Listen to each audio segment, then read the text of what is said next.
Berdasarkan apa yang selama ini saya alami, bahwa Sate Ratu bisa sampai ke titik ini, salah satunya yang sudah saya sampaikan juga di depan, bahwa untuk menjangkau market yang lebih luas, atau supaya si calon pelanggan kita itu tahu dan percaya sama kita, memang kita harus punya website. Dan ya milih penyediaannya juga mesti yang benar ya.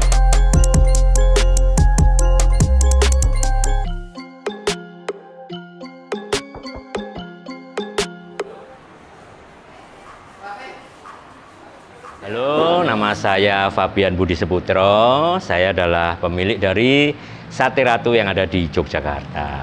Kita adanya di Jalan Sidomukti, Tiasan, Condong Catur, Depok, Sleman. Itu tidak jauh dari Jalan Kaliurang. Jadi ceritanya saya itu dulu adalah pekerja di industri hospitality. Dari hotel kemudian geser ke entertainment. Jadi industrinya memang sudah hospitality, tapi saya bukan ada di restoran atau di rumah makan. Saya lebih ke klub, karaoke, disco kayak begitu. Kemudian tahun 2015, setelah beberapa kali ada kepikiran untuk berhenti dari industri itu, kayaknya pengen punya usaha, secara waktu lebih bebas, pressure-nya juga lebih ringan, punya banyak waktu buat keluarga. Nah, karena sebelumnya industrinya hospitality, tentu pengennya yang masih nyambung sama itu. Kepikiran untuk bikin satu tempat makan. Dulu, 2015 itu angkringan, namanya Angkringan Ratu. Angkringan Ratu itu adanya di Jalan Solo. Benar-benar konsep angkringan begitu, di pinggir jalan dengan lesehan, tikar, dan sebagainya. Itu bertahan kira-kira 7-8 bulan, karena dari hasil evaluasi kita, konsep angkringan itu agak sulit untuk bisa tumbuh dengan baik dan cepat. Kita ubah konsepnya jadi semacam warung makan begitu. Kalau dulu namanya Angkringan Ratu, yang ini berubah konsep jadi warung makan, jadi Sate Ratu.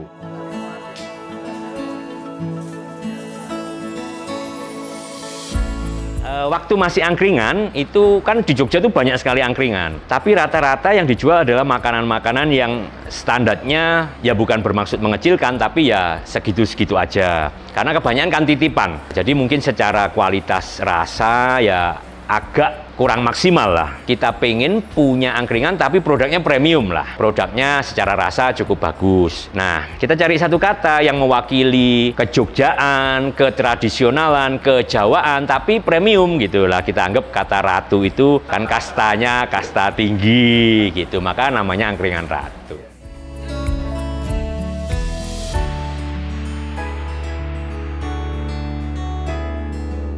Jadi dulu tuh ceritanya, waktu di angkringan kan kita jual sate-sate ala angkringan itu. Kemudian kita pengen ada produk-produk yang memang hasil karya kita sendirilah. Kalau rasanya tuh manis pedas ya. Kalau perbedaan, yang jelas secara penampilan, dia itu tidak ada bumbu kecap, tidak ada bumbu kacang. Karena memang daging sudah dimarinasi lebih dulu, baru dibakar. Nah, secara cutting size-nya juga beda, ukuran dagingnya juga lebih besar-besar. Tatanannya juga rapi gitu. Teknik bakarnya juga beda. Jadi sate ini, daging ini tidak nyentuh besi dan jaraknya sama api ini cukup jauh. Artinya secara kebersihan, secara hygiene-nya juga lebih aman karena jarak yang jauh tadi otomatis percikan areng tidak ada yang nempel ke daging.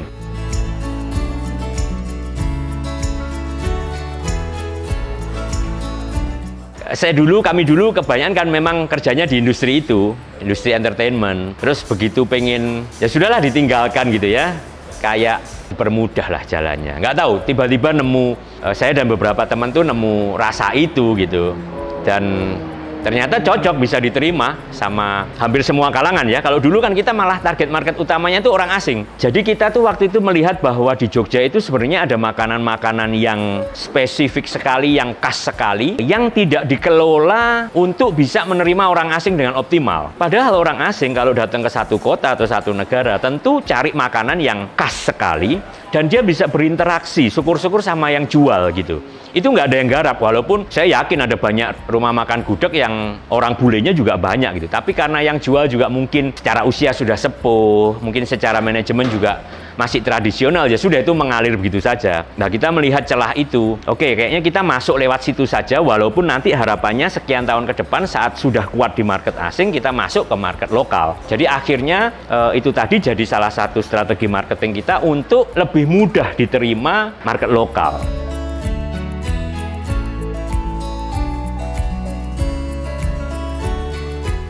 Jadi kalau kita cari satu lokasi yang tidak terlalu nyelempit-nyelempit, tapi juga tidak boleh ada di area turis. Memang tamu pertama itu seminggu atau 10 hari lah, itu orang Singapura. Karena kita masih sepi, ngobrolnya lama nih. Kita dulu bukanya kan jam 10 malam, sampai pagi jam 5. Terus dia pulang, dia berarti kan dia dapat makanan bagus, dia dapat interaksi. Ini yang jadi pendorong, dia di negaranya cerita, mungkin aku makan ini, ketemu ini, gini. Terus sekian hari kemudian ada tamu kedua dari Malaysia, sama.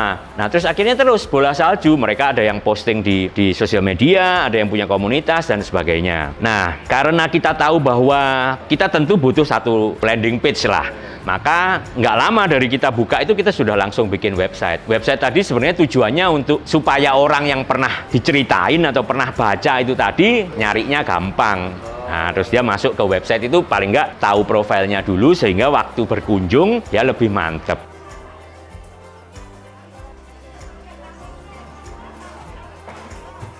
Kebanyakan orang asing itu jalur yang biasanya dipilih dulu untuk tahu lebih dalam tentang tempat ini. Dia lebih percaya ke web daripada ke sosial media. Ini pikiran awam ya Mas ya, saya tidak terlalu expert di situ, tapi yang ada di kepala saya bahwa dia harus memberikan informasi tentang produk yang saya jual, dan dia harus menunjukkan bahwa yang sudah makan di sini juga banyak orang asingnya gitu. Jadi itu untuk membangun trust dari si yang lihat tadi, oh benar memang ternyata dia sudah terbiasa menghandle orang asing gitu. Jadi web kita memang nggak terlalu ribet, cuman produk, terus ada satu peta dunia begitu, negara-negara mana yang sudah ada yang kesini. Udah sesimpel itu webnya kita. Jadi yang official itu maksudnya yang sudah kita announce 85. Sebenarnya sudah 96 negara yang kesini. Tapi kita masih state-nya masih 85.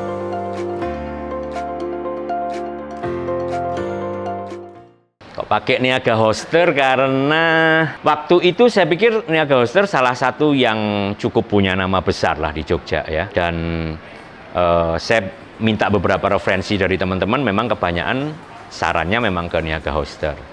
Karena saya orang awam, jadi tentu yang saya butuhkan kemudahan-kemudahan ya. Dan memang setelah jalan beberapa tahun, saya sama mereka ini sudah mungkin 4 atau 5 tahun lah.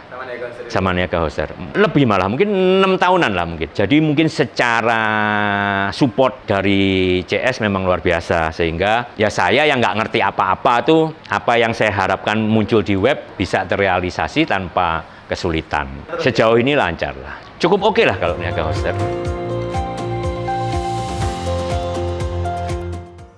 Jadi memang di awal-awal memang agak sulit, tapi begitu memang sudah banyak yang tahu, mereka di sana ternyata juga berkomunikasi gitu. Artinya ada banyak sekali tamu yang juga dia datang karena referensi temennya, itu memang jadi salah satu yang membuat orang asingnya terus bertambah ya. Karena mereka setelah dapat informasi itu tetap mereka masuk ke web untuk lihat kita siapa dan sebagainya. Tapi kayaknya faktor entah itu komunitas di sana, entah itu sosial media di sana, entah itu blog di sana, itu juga membantu juga. Tentu UKM perlu untuk punya website ya, minimal si calon pelanggan itu bisa mempelajari siapa dia gitu ya. Paling tidak profilnya bisa lebih ketahui, dipahami oleh si calon pelanggan. Terutama calon pelanggan sih ya. Kalau pelanggan ya oke, relatif dia sudah datang. Kalau calon pelanggan tentu setelah dia banyak mendengar tentang brand itu, dia perlu mengconvince, meyakinkan dirinya bahwa oh ya ini memang oke gitu. Sebenarnya salah satu yang agak sulit itu soal SDM sih ya. Ya, memang itu salah satu PR tuh SDM. Kalau saya kebetulan, karena Satiratu benar-benar dari nol ya. Jadi tahun-tahun awal itu memang progres itu relatif landai. Makanya saya selalu bilang ke teman-teman yang kalau mau bisnis kuliner kemudian 3 bulan tutup itu dengan alasan sepi gitu ya.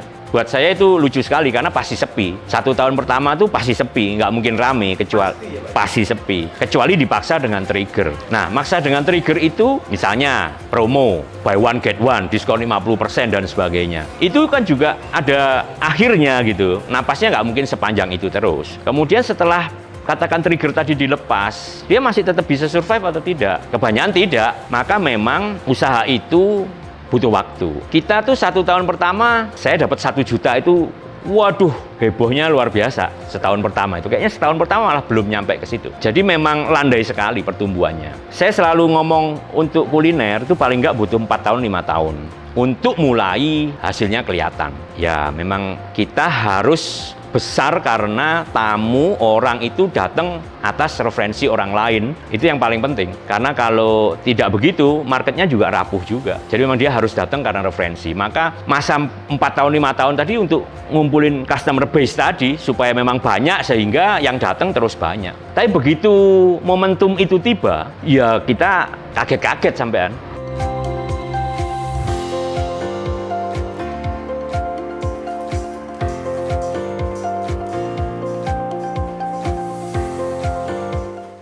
Bahkan mungkin waktu COVID kemarin ya buat kami di Sate Ratu tidak terlalu signifikan juga karena mungkin sudah melewati fase kritis sebelumnya ya 4 tahun pertama itu. Jadi setelah itu sudah lancar. Jadi mungkin dukanya itu 1-2 tahun pertama itu yang memang benar-benar harus telaten.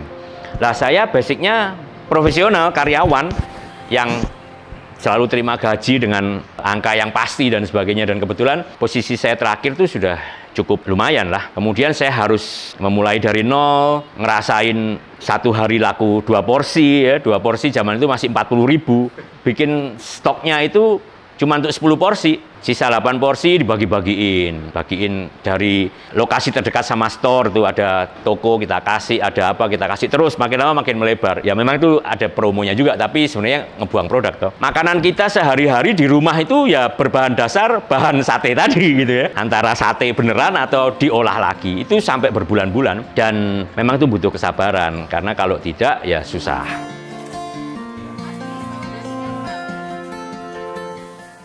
Kenapa harus tidak seyakin itu? Jadi satu, saya produk bagus, kita sudah visibility sudah dijalankan ya. Saya punya experience itu. Kenapa harus tidak yakin gitu? Kadang-kadang yang membuat orang jadi balik kucing tidak yakin tadi karena dia mematok target waktu yang terlalu singkat. Misalnya setahun harus jadi gitu. Begitu jalan 9 bulan kok enggak ya? Kok enggak ya? Akhirnya mulai wah salah ini. Jangan-jangan salah produknya.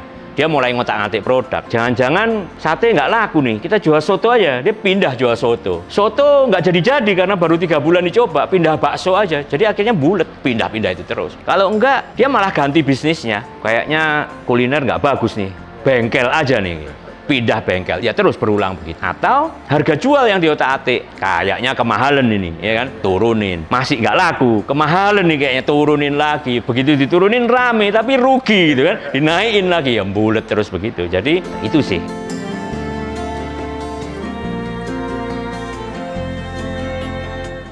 Kebetulan sekarang memang momentumnya kita pas lagi dapet. Jadi memang ya kita lagi rame lah sekarang. Dan semoga bisa terus kita pertahankan. Setiap hari rame, tapi kalau waiting list mungkin ya Senin itu lumayan. Kalau weekend pasti, kalau liburan agak lebih panjang.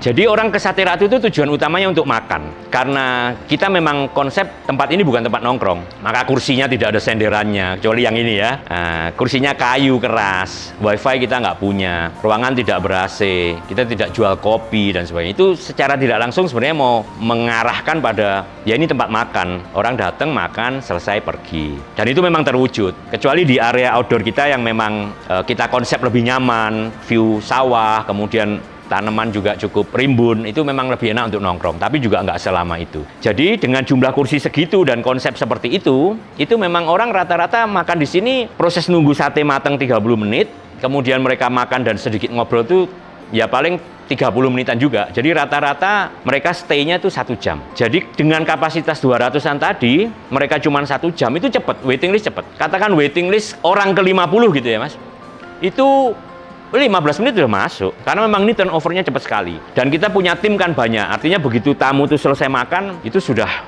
sebentar mejanya sudah siap lagi.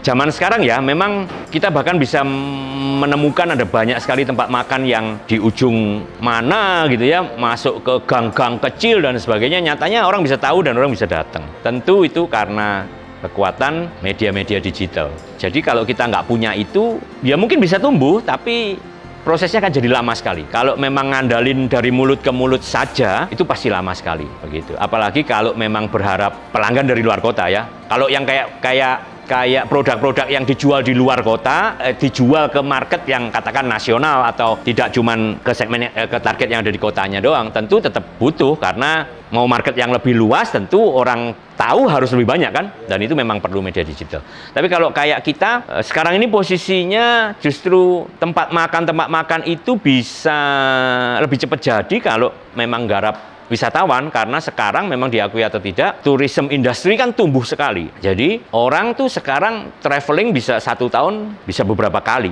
Terus dengan ada jalan tol dan sebagainya, itu kita setiap hari libur tidak libur tuh ketemu tamu Surabaya, itu hal yang biasa. Ketemu tamu Bandung, Cirebon, tuh hal yang biasa. Nah, kalau tidak bermain di media digital, ya nggak bakal tahu gitu kan. Ya. Gitu. Digital kan kalau boleh dibilang ada 2 nih Pak. Ya. Ada kayak sosmed dan yang lagi viral. Ya. Dan juga website, dan ya. itu harus digarap semua atau? Iya, semua. Memang harus punya website dulu, karena tadi yang saya bilang bahwa banyak orang yang sometimes lebih percaya saat dia ngecek ke website ya, sebagai landing page. Kita memang harus punya. Mereka biasanya ngelihat ke situ dulu untuk meyakinkan dirinya. Tentu setelah itu atau sebelum itu ada rekomendasi-rekomendasi, ada mereka lihat di sosial media dan sebagainya. Tapi websitenya tetap harus punya. Saya punya beberapa teman yang tidak ngerjain website, tetap tidak sekuat yang punya website. Kadang-kadang begini juga, persaingan rumah makan kan juga semakin tight ya, semakin ketat. Artinya kalau kita aktif di sosial media doang, yang lain juga bisa seaktif kita atau bahkan lebih aktif. Yang lain yang punya duit lebih malah bisa nambahin dengan ads dan sebagainya gitu. Artinya tidak lama kita juga bisa jadi tenggelam kan sama yang lain-lain itu. Ya terbukti ada banyak brand yang sangat viral, 3-4 bulan kemudian outletnya sudah dikontrakkan tulisannya gitu ya. Artinya kan memang itu cepat sekali. Pada saat kita berhenti ya cepat sekali. Cuman website itu buat saya tetap sebagai referensi dasar lah orang untuk cari tahu tentang outlet.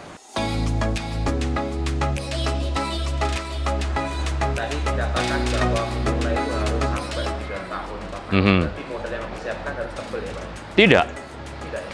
Jadi saya itu memulai Sate Ratu dengan 20 juta. Sampai dengan Sate Ratu ini saya tidak pernah nambah apapun. Ya bisa nyatanya gitu kan. Jadi kenapa kok tidak bisa gitu? Sebenarnya masalahnya itu karena bahasa gampangnya begini, ada banyak orang yang akhirnya tidak tertib dalam mengelola keuangan usahanya. Misalnya uang bisnis campur sama uang rumah ya. Ada profit bulan kemarin 3 juta, yang 2 juta buat urusan lain, yang 1 juta buat bisnisnya. Itu salah satu yang membuat nggak tumbuh-tumbuh. Saya kebetulan termasuk sangat tight, sangat ketat soal itu. Jadi memang yang uang usaha ya usaha gitu. Dan memang nggak diambil-ambil. Saya menggaji diri sendiri. Bahkan waktu awal-awal buka itu gaji saya adalah 1.500.000 sebulan.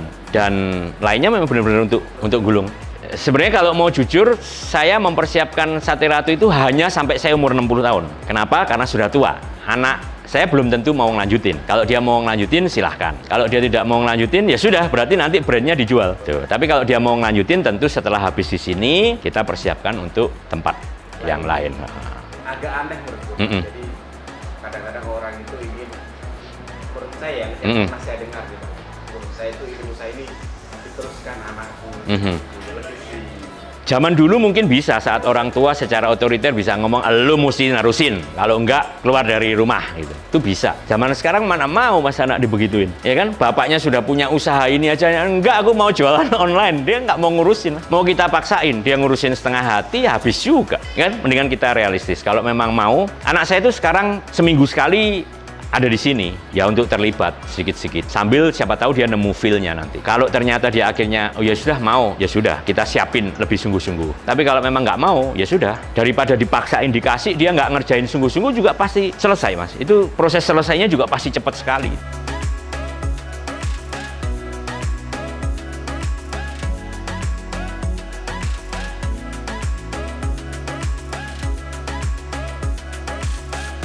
Saya merasa bahwa apa yang dicari itu juga tetap harus dinikmati nih mas ya. Kalau saya terus disibukkan dengan itu, akhirnya tidak punya waktu untuk menikmati. Nah saya ini tipikal yang ini usaha tuh mesti dijagain, apalagi kalau usaha kuliner.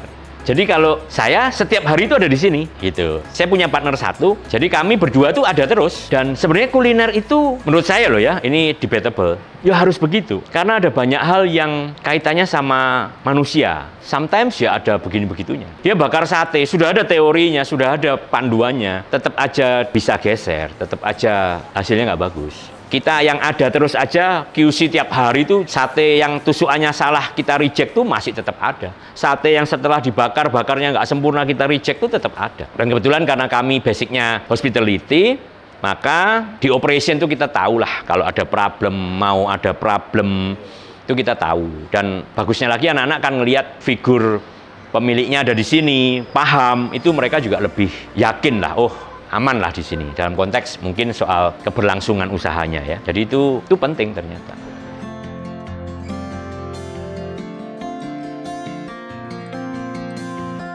Jadi berdasarkan apa yang selama ini saya alami, bahwa Sate Ratu bisa sampai ke titik ini, salah satunya yang sudah saya sampaikan juga di depan, bahwa untuk menjangkau market yang lebih luas atau supaya si calon pelanggan kita itu tahu dan percaya sama kita, memang kita harus punya website, dan ya milih penyediaannya juga mesti yang benar ya. Sejauh ini Sate Ratu makanya Niaga Hoster. Saya yang awam, yang nggak ngerti apa-apa soal hal-hal semacam itu, terbantu sekali dengan JS. Terus secara harga juga oke, cukup kompetitif, tidak mahal, dan manfaat yang kita dapat tentu jauh melampaui itu semua. Terima kasih, saya Fabian Budi Seputro dari Sate Ratu. Sampai jumpa.